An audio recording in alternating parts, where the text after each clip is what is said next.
Hari ini, gue mau bahas satu aerator premiumnya Amara. Aerator satu lubang AAP079.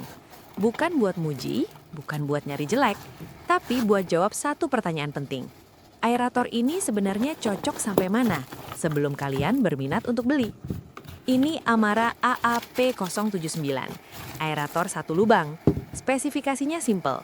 Power 4 watt, output udara 5 liter per menit, tekanan 0,012 megapascal. Dilengkapi satu tombol yang berfungsi untuk menaikkan dan menurunkan tekanan udara yang keluar. Dan tombol ini juga berfungsi untuk mematikan mesin tanpa harus repot mencabut di stop kontak. Kelihatannya kecil, dan memang kecil. Dari awal kita harus sepakat satu hal.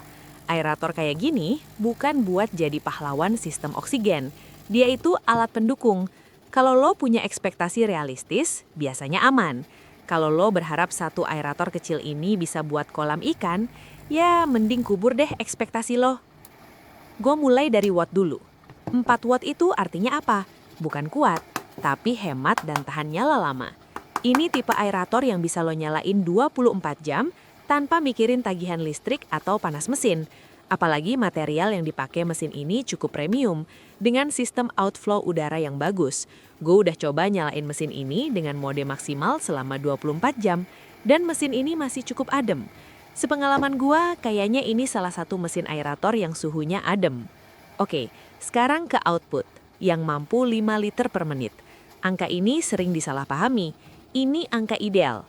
Kalau pemasangannya tanpa selang yang terlalu panjang, tanpa batu aerasi rapat, tanpa kedalaman air berlebihan.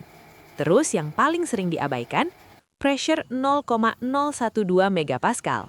Ini bukan angka kecil yang bisa di-skip, ini nafasnya aerator. Secara teori bisa dorong udara sampai kedalaman 1,2 meter, tapi berdasarkan pengalaman, 0,012 megapascal itu paling aman di akuarium kedalaman 30 sampai 60 cm. Kalau air makin dalam, ya tenaganya makin kepecah. Sekarang kita masuk ke pertanyaan paling sering. Aerator ini cocok buat akuarium ukuran berapa? Kalau dilihat dari output dan pressure, aerator ini bisa. Di kisaran 40-60 liter, ini zona nyaman. Di 80 liter, masih oke. Kalau setup rapi dan ikannya nggak padat. Di 100 liter, masih bisa, tapi mulai tergantung jenis ikan dan kepadatan. Di atas itu, bukan nggak bisa, tapi mulai maksa. Sekarang soal ikan. Ini penting, karena beda ikan, beda kebutuhan oksigen. Cupang misalnya. Pakai aerator ini malah bisa kebanyakan arus. Cupang bukan ikan maraton. Gupi, moli, ikan hidup kecil. Di akuarium 40-60 liter, ini aman selama nggak padat. Ikan schooling kecil kayak neon tetra, masih oke, asal jumlahnya masuk akal. Ikan yang aktif, rakus oksigen, atau suka gerak terus, mulai harus hati-hati. Aerator kecil itu cocok buat ikan santai, bukan buat ikan yang hidupnya hobi lawan arus. Banyak kasus aerator dibilang jelek, padahal setupnya yang aneh. Selang kepanjangan, batu aerasi terlalu rapat, akuarium tinggi tapi aerator kecil.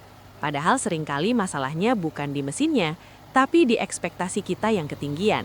Aerator kecil dipaksa kerja kayak aerator besar, ya jelas ngos-ngosan. Gua ringkas aja. Aerator ini cocok buat akuarium kecil sampai sedang, akuarium karantina, breeding box, aquascape dengan beban ikan rendah. Tidak cocok buat kolam, akuarium tinggi lebih dari 60 cm, kepadatan ikan tinggi, atau orang yang pengen satu aerator buat segalanya. Kalau kebutuhan lo di luar itu, bukan salah produknya. Tinggal cari kelas di atasnya.